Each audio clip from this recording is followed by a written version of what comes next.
Oh, hey, everybody. We're back. And it's great to see you again. I bet you're wondering, is Rainforest okay? Is Colorado now just a frozen tundra devoid of life? Was it all too much for Malone? And was he forced to eat Dave to survive? And the answers to all your questions is a resounding maybe. The good news is that the show is back and we have a ton of new episodes just waiting for you to comment on. Assuming Caesar Milan's methods work on a pocket beagle long enough for me to finish editing. Along with the new episodes, I have a restorative justice graphic novel coming out, a bunch of talks at University of Colorado, Colorado Springs, and a Patreon page. Yes, if you go to patreon.com/the Shakedown, you'll find out more about our latest projects and get access to some exclusive stuff like our holiday special.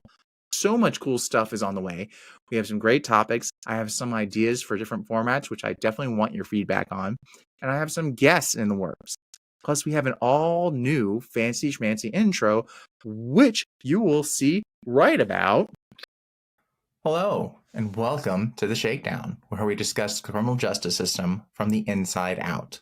The goal of this podcast is to explain how the criminal justice system works, from policing to courts to prison to parole, and how they affect all of us.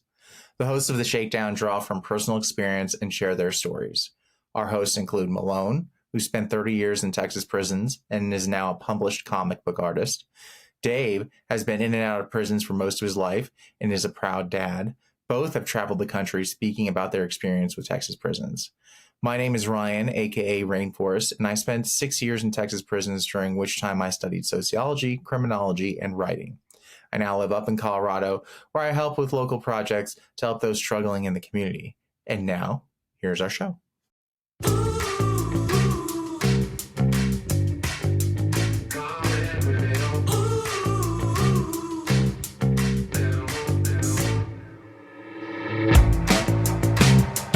If it's someone who just wants to get high and just smoke the whole time, or just wants to yell at other people, like, that are way down the run or in the day room, or wants to, like, tattoo himself, or who knows what, like, or is a thief, oh yeah, or homosexual. Yeah. Not that I'm knocking that, but it's just, I know, it's just, it's against the rules in there. And then, also that means there's a possibility that they could bring somebody else into your cell, right. And then, because I've had that happen to me before. I was Cellies with a guy, and I come in to go to my cell and in and out, and there's him and some other dude are in the cell, and I'm just kind of like, really, what's going on, Right. And and so I went back to the day room. I was like, okay, fine, I'll give you, whatever. And I don't know. I mean, I want to spend as little time as possible in a cell with somebody, especially somebody I don't like. Right. It really gives you a greater appreciation for your privacy. You have no idea, no idea how important your privacy is until you have zero, and then you have to split your time with somebody. And like you said, it's not a matter of like whoever it is, their sexual preference really isn't the problem. The problem is like what they're actually end up doing, and like the things that they end up doing that they're bringing back to the cell. Because there are plenty of guys. It's always interesting the people that I'd end up getting along with, because they're not usually people I would end up like hanging out with. Well, there's not a lot of people I'd end up hanging out with like out in the free world, but I get along with them because we could talk. If you can talk and you can understand each other, you can come to an understanding. You can say arguments don't get out of hand, or you can have a disagreement and say, hey, let's figure this thing out. That's hard to find. But when you have that, it's amazing. It's the best thing in the world. Or you just be like, hey, like the fact that you can just come back to the cell and no matter whether you're both in or neither one of you, or however it's set up, and it's okay, like it's you can still chill. That's really nice, but it's super rare to True. find that. I had a cellie one time that we spent 2 years in the same cell, and the dude never left just to go eat. That was it. Mm-hmm. And I used to just drive me crazy, and because it's like you don't get any personal time in prison, except for if you have a one-man cell, you can feasibly get somewhat privacy. In the dorms, yeah, kind of, but it's still not alone time. The closest thing you can get to alone time in prison would be in the two-man cells. Yeah. And it's like, it's crazy too how some people, they don't want to live anywhere else but in the cell blocks. Yeah, I don't. There are, and they like it because they can, the privacy that they get, like, so like when you go to the trustee camp, you get your own cubicle, but the officers can look in on it a lot easier than normal. But the thing is, you have your own. It's like your own spot at least. And then also people are getting called out to work all the time, so you're generally going to find your own time. But the cell blocks, you're guaranteed to have someone else in it. But the guys who want to live in there, you can hide from the officers a lot easier. There's ways to get away from them, but you're never going to have your own personal privacy. So that's why they generally want them. Yeah, it's it's a trip though. It's like, who in their right mind thought, hey, let's make this cell that's 4 feet by 8 feet and put a toilet and a sink in it and make 2 people live there. They talk about, like, back before the big prison expansion in Texas, that some of those cells, when they were overcrowded, they had 3 people in the cell. Could you imagine? I can't imagine. That would, and there's some people who would, like, I know for a fact they would feed on that. They would do everything that's how they would do their time, is like spinning the other 2 people up in whatever cell they're in, because a lot of people love to do their time like that. It's entertaining. I mean, I can see it. I can get it. It's just like they're controlling a situation and seeing the reactions they can make. Right. Which is unfortunate. I had at Ramsey 1 for the most of the time I was there, I had the guy who was in the cell with me. He was one that never left. It's like, seriously, he had school and then he never left either. But like, and it was annoying because I didn't have any privacy. When I came back to the cell, he was there. When I got home from work, he was there. He was always there. And anytime he went to go eat or anything like that, like, the only time that I could get any privacy is if I would skip meals. That's the only time that I would get any privacy. And that's crazy. And that's not very long. No. And he would, and then he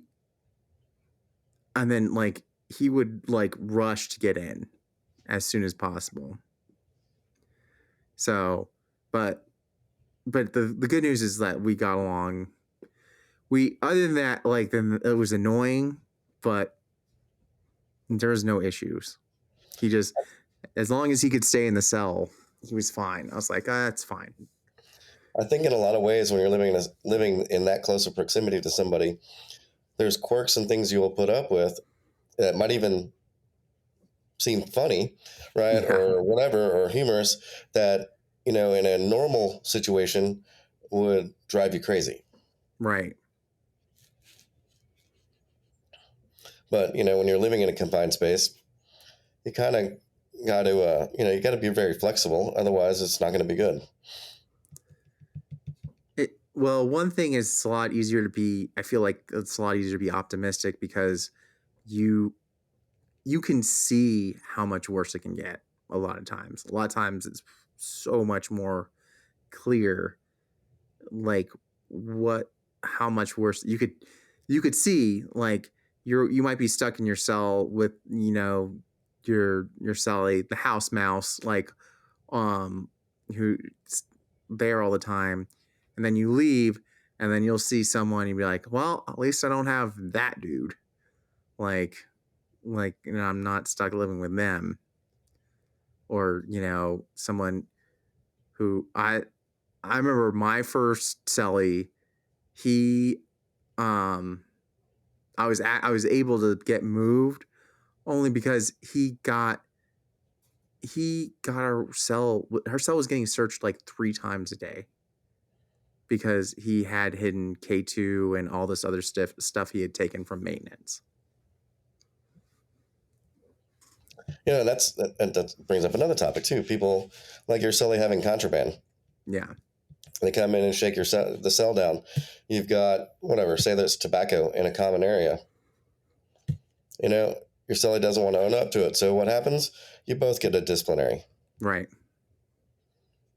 It's just crazy. It's like, what's ironic for me is while I went through it all, I never thought about it like I'm thinking about it now.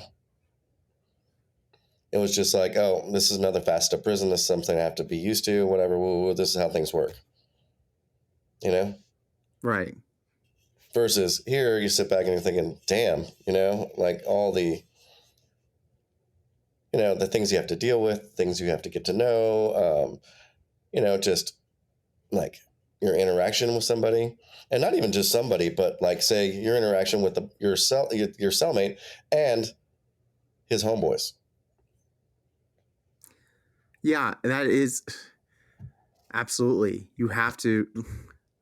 It's always a game of politics for them because his homeboys can relay something, can be talking in his ear the whole time, and then you get the consequences of it. Right, and it's like, I mean, it's just, it's interesting though. It's like you could get whatever, or even if you have a thief or a Cellie, somebody likes to steal. He steals something from somebody and they come to your house, your cell looking for it, and you're just kind of like, huh? And you could catch rap for it. So right. It's a strange dynamic that I never really even thought about, And then it's cool too, like, well, interesting too, is how there are some units that have single man cells. Yeah. It's, I mean, I was never fortunate enough to be on one. That I noticed the only place that I saw that had single man cells were like for guys who were in solitary, they were ad seg, they were like the G5, like they were not going to be able to be in general population because they gotten too many serious cases, or they're like what I'm trying to think of what is going to get you G5'd for and get you like in solitary for an extended period of time. Dave, do you know? You could repeatedly get major cases, and they'll G5 you for that. And then depends on the severity of the case. You could always assault an officer. Yeah. That'll definitely get you G5 off the unit.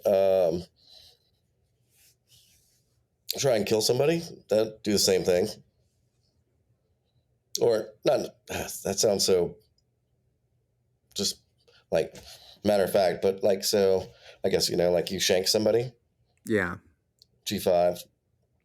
Or the easiest way, go down to the gang intelligence officer and tell them you're in fear of your life. Yeah, that is another way to do it. Yeah. And that's how you do it without a case. And a lot of guys, I remember when I was traveling with guys who were G5'd, they would always be, they would talk, They were so happy about the cells they got because they got solitary cells, and not only solitary, but they had showers in their cells. So Nice. they're like, they don't have to leave ever. They've got everything they need. But on the flip side, they don't leave. Like when you're in one of those cells for an extended period of time, you're not going anywhere. That cell is your life. And there's lots of guys who've done, I know in the feds, I don't know the guys have done that, but I don't know in Texas. I know a lot of states have done that in the past. I don't know if they're still really doing it, but the like extent years of solitary confinement, because it really messes with people after a time. I'm about to say, could you imagine doing 10 years? And then they have the super seg where you don't have human contact. Right. And that's like, I can imagine it. Like I don't know. I can have, so when I was in SEG, I remember like, because I was doing my classes, and like when I have all of my stuff and I could still communicate with the outside, it really wasn't that bad. Though I could like communicate with the cells next to me, and like I could do trades and things like that with the guys in the cells next to me. But honestly, at that time, I could read, I could get books in the mail, I could do my correspondence courses, I could do I could write letters, I got food delivered to me. And I mean, I was like, this is not bad. I got more done in the 4 days I was in SEG than like I had in the past month, just because it was I didn't have to deal with in and outs. I didn't have to deal with a lot of the stuff that goes on with the general population. But definitely, I think if I had been in there for like a year, I think I would start feeling some of that. I haven't seen anyone for a very long time, and start getting really in my head and start making some crazy decisions. I like the way you said, get inside your head and make some crazy decisions. It, you know, um, there's a phrase. It's like um, my head is a dangerous neighborhood to hang out in. It's like that's everyone. After a while, I feel like their head turns into a pretty dangerous neighborhood after a while. Oh, mine is. And it's just, you can't, because if you don't have someone else to kind of bounce your ideas off of, and start getting some direct feedback from, I think you can easily get into something. Yeah, like some of the stories I've heard from solitary are people like they end up mutilating themselves because it's something, the idea pops into their head, and then they start doing it, and they just start going, and then they start doing these things. And it's not like they just stab themselves once. It's slow processes. Yeah. I couldn't imagine. Yeah. I couldn't imagine. Yeah, you didn't have anything to read or anything to write with. Being in solitary confinement would drive you absolutely crazy. They like, you're on suicide watch, they just send you in there with that blanket. Like there's this like, they call it's supposed to be like the suicide blanket, and it's like a blanket for a horse, and they just send you in there with that. And if you're if you're in that bad of a state, being stuck in that cell and that's freezing cold, that's not going to help. Like you're going to get so much worse, so much more quickly. And yeah. You totally are. But it's just, but they don't care because nobody cares Right. except for the person that's going through it. Right. The person who's going through it, their family, the people who care about them, they care a lot, but they're not. the thing is their family and loved ones don't even know what's going on until they usually hear, oh yeah, well, we put him in seg and then, he offed himself, so sorry about that. Yeah, the rest of the story is always hidden. Right. It's just interesting. I don't know. And then you take cultural dynamics with your, like, not in solitary, but mind you, but like in a regular cell. And I mean, you might learn something about somebody or an entire culture that you never knew before. Absolutely. It's I've had some really good Cellies that have taught me a lot about. I mean, I I don't think I would have the perspective I have about prison, except for the Cellies I've had, because they are, I've had ones I don't get along with. I've had ones I don't get that I do get along with.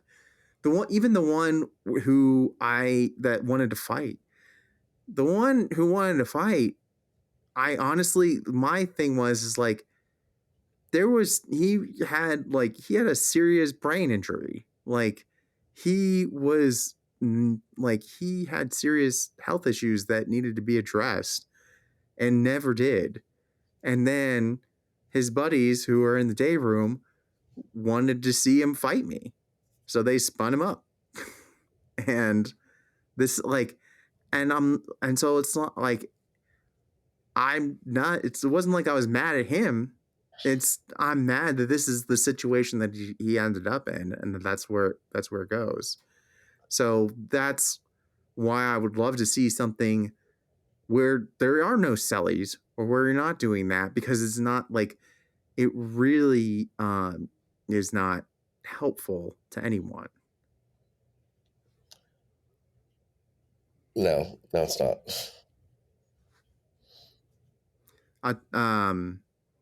There was a guy I always talk about when I think about Cellies, is there's a guy named Philemon who was at Ramsey unit, who the first time I met him, he was like, "Are you an alien?" Like, he was really had like some serious like mental issues, and he was very like, he openly said like, "Yeah, I have lots of mental issues." And he also knew, like, one of the big issues was he knew that he would flip on like, he could turn very quickly. He'd go from like shy, like hiding away from everyone, to super angry and aggressive. And but he was afraid of that side, because that was the side that got him locked up. And so he had a Cellie, and they didn't the Cellie just came in and just like was like, it's like, this, this is my cell, like, you need to stay off, out of, stay out of my way, stay out of this. I need these times, and you need to back off. And so, like, Philemon, being who he was trying to be respectful, but he also, like, he was trying to do some art and then spilled ink all over the other guy's bunk, and then all these other things. And finally the Cellie was like, he's like, you know what, I'm sick of it. He's like, next time you come in the cell, you know what time it is. It's like, that's it. And so Philemon just stands outside the cell door, because it was right against the day room, and he's trying to talk to the guy and be like, look, it's, just trying to talk to him, just like talk him out of the fight. And it's not doing any good, because the guy's not trying to hear it. Meanwhile, the officer is yelling, trying to count everyone in the day room, and Philemon's not moving. He's just still standing there in the cell, trying to talk to him. And so the officer comes up to him and taps him on the shoulder. And the officer's this little old man, and then Philemon just turns and just attacks him, beats up the old man, breaks the clipboard over him, knocks him to the floor, and then inmates who are over there getting counted try and come over and pull Philemon off the officer because they don't know what he's going to do. And then Philemon immediately jumps off and just takes all of his clothes off and and runs to the other side of the room. And then lieutenant comes in and and then this is when I saw, because I could hear all the ruckus going on in the day room, and I looked down and I could see the lieutenant coming in and just jump kicking Philemon across the room. That sucks. Or have you ever been in a cell and they gas the day room and you get hit with the gas? I've been hit with the gas, like not in my cell. I've been in like hallways and things like that. I've been stuck where they sprayed and threw them out, and then all of a sudden the residuals started floating towards the cells. So everybody that was in their cell got a rude awakening. That sucks. That for those who are fortunate enough to not be gassed, when you get gassed, as soon as you start coughing, it doesn't stop. You just don't stop coughing until like all of the gas and the stuff is gone in the air, off your clothes, all of it, because you're just gonna keep coughing, and it's you just can't stop it. It's horrible too. That stuff burns everything. Yeah,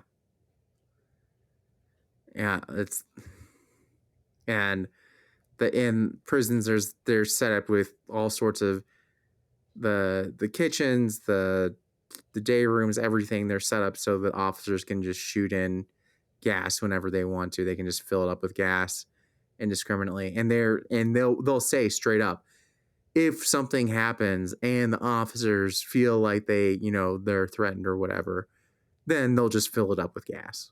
Right. But they feel threatened every time somebody raises their voice at them. Yeah. Some will sit there and like just kind of poke inmates, keep on poking them, and then all of a sudden when the inmates like you better back off, and then all of a sudden they'll gas. it's like yeah, they instigate it and then want to punish the person for it. Right. Baiting, I guess that's what you'd call that. Right. And it's and that goes into the like working as an officer. Officers in prison is one of the worst jobs in the world, and so if you sign up for it, generally it's not because of the money or because it's such a great job. It's because you want something else out of it, which is usually to be a bully. The Shakedown was produced in luxurious Longmont, Colorado.